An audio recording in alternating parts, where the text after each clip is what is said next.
হ্যাঁ, জীবনে আর কখনো ফেমাস হইতে পারলাম না। আশেপাশে সব ছাগল পাগলগুলো ফেমাস হয়ে যায়, আর আমি এখনো বাসায় নর্মাল জনতার মতন বইসে আছি। থু, এই ফালতু জনতার জীবন আমি চাই না।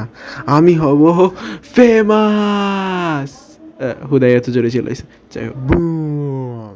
হা, হা, হা, আমি হইলাম একটা জিন। হ্যাঁ, না বললে তো বুঝতামই না। না না না, এটা তো মানুষই, তুই আমি তো সেমই, সেম সেম কালার, বুঝছ না?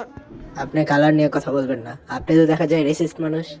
আরে আমি তো বলতে চাইছি, থাক, আপনি যা বলতে চাইছেন আমি বুঝে গেছি।